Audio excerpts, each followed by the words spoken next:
folks, and welcome to Subjective Thoughts. And our comic for today is Stillwater Issue 2 by Image. Now, there is violence, blood, shooting, and weird shit in this one, so if you are in any way squeamish, you have been warned. Also, spoilers. Alright, here's the team.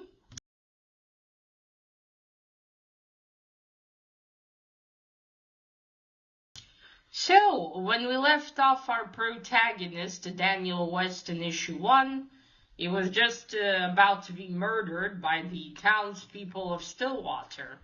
Well, murdered outside of the town, when suddenly a woman came in a car, ran up to him and hugged him and said, my boy, preventing him from being murdered.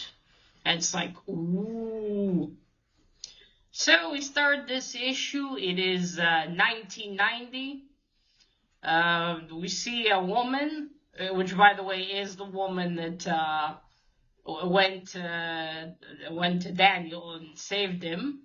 She's cutting up vegetables, yelling towards a boy named Glenn, and telling him that, they need to hurry, they're going to be late, and he needs to go back to his grandfather. He's probably worried about him. And where is Tommy? And Glenn tells her, yeah, my grandfather's not worried about me. Did I say before that I was a grandfather that would be worried about him? I think I did. But anyway, he says, no, he won't be, and Tommy's fine, he's playing outside. And she's like, what do you mean playing outside? And she runs outside, and this little, I'd say is about 1-year-old, is sitting and playing, and a wolf approaches him. It looks like he's kind of going to pet him, and the little baby's going to pet the wolf. And she says, Tommy. And she goes out, and she talks to him. We have to go, we're going to be late. We need to go to the, Sheriff Dave's birthday party. And then he turns around to her and says, no, Mother, I'm perfectly fine out here, aren't you? Which, 1-year-old probably wouldn't talk like that. It's like, whoa. Then we go to present day, where Daniel is sitting in the office of the judge. The one mentioned previously by the townspeople. Was it? Yeah, it was Glenn. Okay, blabbers on, I'm your fave. Honestly, listening to him talk, I really don't like this guy. He's already annoying. Okay, then we move on to, there's a lot happening here in this one. Okay, we move on to, outside, we're on the rooftops. We got the same two little boys from the first issue. Apparently, their names are, Johnny and Glenn. Okay, there we go. Johnny jumps up and goes over to Glenn, asks him, anything, and he says nothing. And Johnny asks Glenn, well, what do you think he's going to decide? And he's like, what do you always decide? And those two boys, Glenn's the blonde boy that Johnny, for what I see last issue, shoved off the roof. So they're spying, and then the sheriff appears, the lady sheriff, the one that asshole from issue 1, whose name is Ted, and he's the deputy, not a cop. Didn't want to tell about the two outsiders. So anyways, what are you doing? She tells him, spying on the judge. Johnny wants to escape. He's like, no, I'm not. And she's like, hold on, mister. And then she grabs him, kind of. And then Glenn tells her, yeah, we're spying on him. And she's like, it's refreshing to hear honesty out of you, Glenn. So this Glenn is the same one from the 1990 in the beginning. So it looks like it's later explained, but yeah, they don't fucking age, the people in this town. So Glenn presumably hasn't aged in probably something like 20-something years. Because he looks to be about maybe 10 years old. Or maybe a little older, I'm not sure. But yeah, then she tells him, what you've done. And when you saw the two strangers, you noticed them, and then you did your little thing off the roof. And you're a little too old to have mischief in your eyes, and there's something else in there I don't like. You're up to something, Glenn, and I'm gonna find out what it is. So something's going on here. That's for sure. Then we go on to again, we go to the sheriff's department. Yeah, we've got here the asshole Ted and another cop named Quentin, and Ted's interrogating Laura and like, what's your plan? You're doing all this just to stop me from doing my job, from protecting the town. You never cared about protecting the town. And Laura's like looking exasperated. Her name's Laura. Looking exasperated. I would too. I fucking hate this guy already. So he's like, aren't you? And then he grabs her and he starts choking her.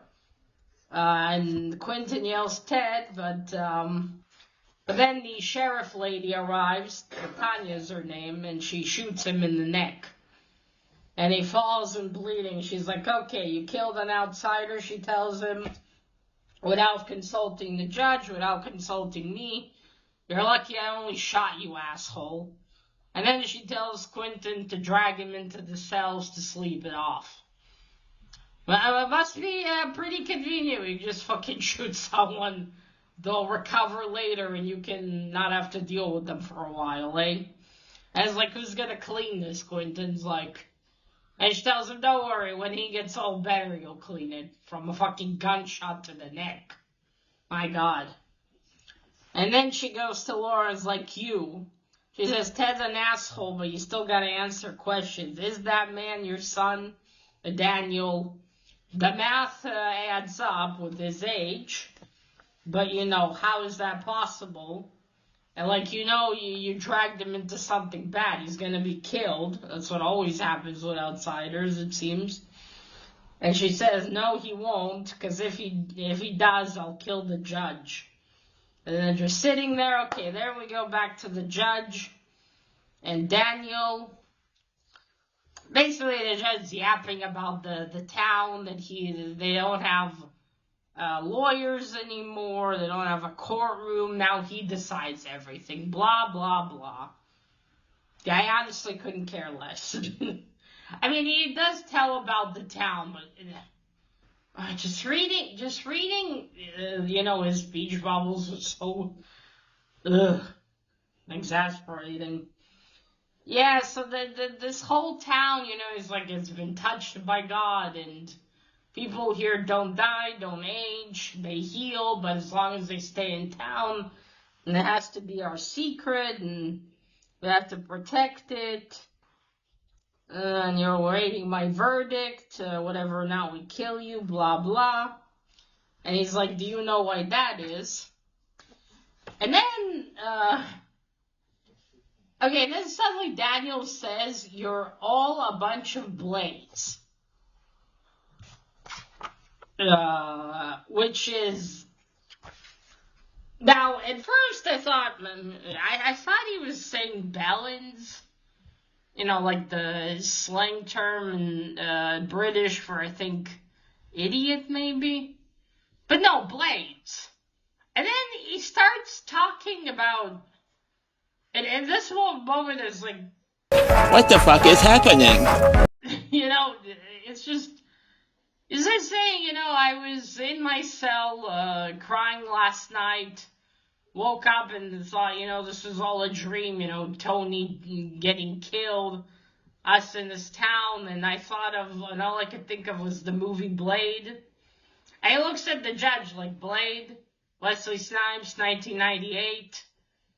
So, and I thought it was gonna be the same. I'm in this town of vampires. and you're all a bunch of blades. I don't know what to say. What kind of drugs are you on, my man? I don't know. Maybe I didn't understand it, but I don't get the reference here. Now, granted, him calling them all crazy wouldn't exactly have been original, but it would have made more fucking sense than whatever he blattered on. I wish I could have asked Mr. Zdarsky what the fuck he meant by that. What do you mean they're all... Okay, what... Okay, Blade is a vampire hunter. So how are they all like Blade? Blade wouldn't have killed you unless you're a vampire. And this isn't some kind of reference to, a movie where a town catches outsiders and then kills them. That would have made more sense. I don't know, maybe you could have referenced the Stanford Wives movie. I mean, okay, that one's not the same, but that would have made more fucking sense. That one stumped me. I even read it twice just to be sure I got that right. And even the judge looking at it like, the fuck are you on? That one stumped me. I'm like, what? I don't know. If someone knows, explain to me. Maybe there's a meaning here that I'm just missing. I don't recall Blade would do something like that. Or how would you? Okay, never mind. Let's continue.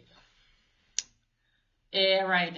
I'm sorry that Alvard stopped me. I forgot where I was. Yeah, okay. The judge's giving him what the fuck you talking about, look. And then he's like, I don't know what a blade is, and no, we're not vampires, because that reference didn't make any fucking sense, you twat. He didn't say that, I did. But then he goes on and talks about the town, how, their town has been blessed by God. It's like their own little Eden, and they do everything they can to protect their Eden, and they have their strict rules for that. Sounds like hell to me, if you ask me, because, yeah, God intended for our citizens to receive this Eden, blah, blah. Well, it wouldn't be Eden for long if people knew about it. Which, yeah, makes sense, but if you could only basically live there and you can't go anywhere else, then what... I mean, I don't find immortality to be a gift to begin with. But if you're stuck in one place and you can't even go places, then what's the fucking point of it? You can't travel, you can't see the world change, you have to stay in the same fucking town. And no one ages, so... Okay, it's an eternal life. Every outsider who discovers our secret meets God or gets killed. And so, blah, blah, I'm going to decide if you die. But because you are technically a citizen of our town, because yeah, it is, okay, he's Laura's son, and if he is, that means she sent him away from town, and so he was born in the town. So yeah, it's a tricky situation, I suppose, because now they're like, do we kill you or do we not? And but the judge basically concludes that when someone has to be punished. Yada yada. Okay, and then Daniel is back in his cell. Ted is there trying to talk to him even though his throat's fucked. They're gonna be fucking dead, he keeps telling him. My God, he's bloody annoying. I know it sounds awful, but I would have just decapitated him. Locked his body in a cell and just kept the head somewhere else, just not to deal with him. But fuck, you can even just lock him somewhere in a room, tied up in a straitjacket. Okay, anyway. Then the sheriff approaches and is like, God, Ted, you can't take a hint, even when it's a bullet to the face. So then Daniel's like, the judge is crazy, right? I don't know if it's evident, and then Tanya says, well, the judge's an acquired taste, and he's always done what's right by the people. Okay. Yada yada. Then we go to, well, that's it. She's taking him out somewhere. Come on, we're going for a walk. The judge has basically made his decision, and there's a town meeting. So they're in some park. The judge blabbers on. Daniel West is an outsider, which is a risk. And usually the sentence is death, but there's a wrinkle. This man is the son of Laura Queen, one of our own. Or Quinn, sorry. And, which means Laura sent him away, so she betrayed our town, blah, blah. And so a crime was in the past, so there is some leniency. The edge isn't ready for her. And between this, we see, like, I suppose, flashbacks. We see some kind of, I don't know, deputy, maybe, because he's wearing also, like, maybe a sheriff's outfit or something, because he's got the star. We see him, I suppose, holding Laura's hand. And then Laura's sentence to the park is, and the park punishment is that you get buried there so she's going to be buried there for 2 weeks. Someone pushes her, he's smiling. Well, I imagine fucking nothing happens in this place. Their entertainment is like the time of old, going to see an execution. So yeah, the sentence, and then we see more of a flashback. And then we see this man who might be a sheriff turn around, and he's got a baby strapped to his back, which is Daniel. So, okay, and like Daniel yells, this is insane. And then, so Daniel West, or Tommy Queen, this is your heritage, and you have no choice to leave, and now you're home, you're a citizen of Stillwater. You're home, you've inherited Eden Daniel, then we see his mom being buried. Welcome to Stillwater. And that's where the issue ends. Okay, so first, the cover. I do like how, that's the judge, by the way, standing there. I do like how he looks there. You see the blood, all creepy. I can't fucking tell what this is supposed to be. Exactly, like, is it supposed to be some kind of animal, wings? I honestly can't tell. But yeah, it looks pretty cool, though. I think if you remove the white things, it would have looked even better. Also, I said that for the first issue cover that they did a good choice with the color of the font. Here, they didn't. It's just, I don't know, the blue kind of, I know it stands out, but also when you look at the full picture, it kind of blends in. I don't know, I feel like they should have gotten rid of the white shit, whatever that is, and then made the title white. I think that would have been better. That's just me. Overall, again, the composition with the judge is pretty cool. Regardless. Okay, and then you see there's the 1980, there's Laura cutting vegetables, there's Glenn for some reason in her house. Okay, and that's presumably Daniel there, or Tommy. Okay, and then you see, although look at this child, he's blonde. But Daniel has black hair. Now, I know babies' hairs change, but can you change from, a dirty blonde to black? I don't think so, right? If you're born with black hair, it's gonna be black. I don't feel like it's gonna change.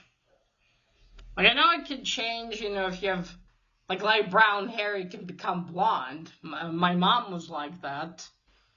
Or, you could have blonde hair, but then your hair turns brown. I don't know. Okay, you see the wolf, and then, Daniel or Tommy's talking. That's not how a baby talks, is it? And then there's now, and here he is sitting with the judge. Okay. On to the story. So the story continues to be intriguing. Yeah, what the fuck's going on here, really, with everything? What, well, I mean, there's more information here. So something happened to this town. The judge calls it a gift. I would call it a fucking curse. But I mean, it's not like you can't escape it. You can leave. But that also raises more questions of what's gonna happen. Let's say if you lived in the town decades, depending when this all started, of course, does that mean that you'll revert back to your natural age? Or if you're over 100 years old, or maybe you're just kind of frozen in time in the town, so if you leave it, you're just gonna start aging. Not rapidly, but you'll just age normally if you leave the town. What happened that caused it to be like that? Was some kind of magic, something else? Does the judge really know, or, what's going on here? So that's all very interesting. We got a bit more information. And, of course, the confirmation that Daniel is of this town, which would make sense. Now, there's still not clear why he was summoned back to town. Because obviously, he would have never known about Stillwater unless he got that letter. So, did his mom try to bring him back?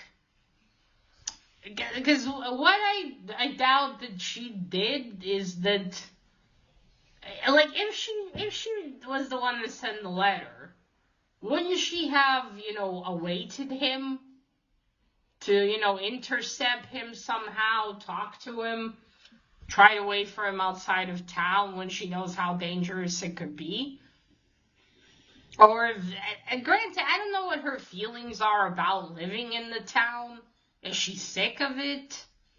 Because again, if everything's frozen and nothing changes, I imagine after decades of it, maybe even less, you're gonna, you won't be able to take it anymore. So again, if she sent him away, why did she call him back? After, again, I would presume Daniel's at least 20-something, because he's worked as a graphic designer, so I don't think he can be a teen. I don't know if he would be 30, but depending, I don't know what year it is in the comic. Well, I presume it's probably 2020 in the comic, or at least there, so that would make Daniel 30, perhaps, or at least 28, 29. I really shouldn't try to do math. I'm shit at it. Vaisa, stop biting that. Vaisa. What is with him? My God, it's the second time in 2 days. Vaisa, перестань. Right, sorry. So what's the reason? I suspect that Glenn has something to... Vaisa! Hello? Vaisa! Just look at him. He's biting that thing. What's wrong with him? Vaska, hello? That's wet with cat drool. I have to remove that later. Hello? Hey, it really likes biting bags and paper. What is wrong with you, mate? Let's see, you're distracting me from the video. What are you doing? That's not food.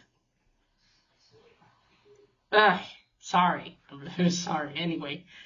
Yeah, what was I starting to say? I was starting to say, I think Glenn has a hand in this. Because it seems that he was spending time with Laura in her house. So perhaps he somehow helped her. Because again, I think Glenn might be the body of a child, but he could be a few decades old. Maybe he's tired of being in town and he just, I don't know, wants things to change, wants to do something. Maybe he's the one that had the letter sent so Daniel would come to town. And he didn't tell Laura about it, or maybe perhaps they'd done it together. Because, I mean, I know Johnny, it looked like Johnny shoved him, but maybe either Glenn knew that he would, or he told him to. Because if if Glenn hadn't fallen, if Tony and Daniel didn't see that, they would have just ate at the diner and they would have left. Because as the waitress told them, there's no lawyer by that name. So obviously it was done on purpose, and those two would know not to attract the attention of strangers, I would imagine. So again, what's going on here? What is Daniel's purpose in all of this? Is he that same baby? Was it actually like a memory? Was Daniel that aware at the time? And if so, once he left town, what, did he just revert to a normal baby? That's what I don't get. Unless it wasn't the same baby. And how did, and was that sheriff or whatever he was he also part of town? Is he Daniel's father? Did he leave with Daniel? Was he someone that Laura met from outside?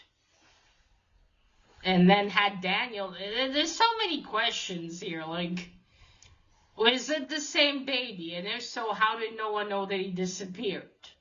Or did she just hide in her house until she gave birth? Who's the father? Why call Daniel back after all these years? What is the purpose of it? So she wouldn't be alone and to trap him with her in this hell?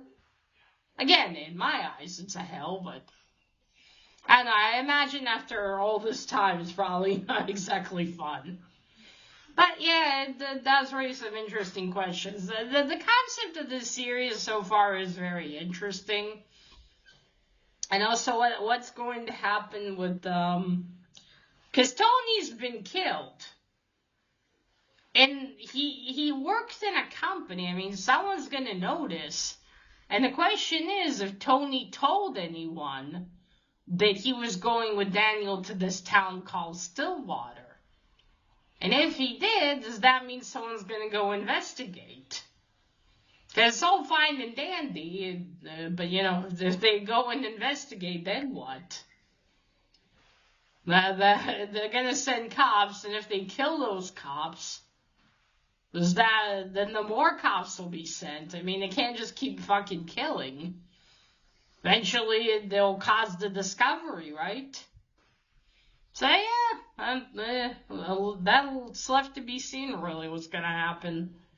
But again, interesting concept, really. A lot of secrets. I'm most interested in knowing about the Daniel. Was he that baby? Was he not? Was it just, I don't know, like a dream of Laura's? Also, my God, imagine. You keep, like, mentally aging, but you're in the body of a baby. And even then, how does that work? They just keep mentally growing? But then why would he... Anyway, I don't know. I'm thinking way too hard about this when I don't really know the rules of how this works. Maybe in the next issue it's going to be explained more, I hope. Or at least in the 4th issue, because as I've said in the first video about the issue number 1, that this series was way longer than it originally was. So I guess they go more in depth probably later on. Well, that is it, folks. Let me know what you thought of issue 2 of Stillwater, and remember, collect what you're passionate about and share it on YouTube. Bye!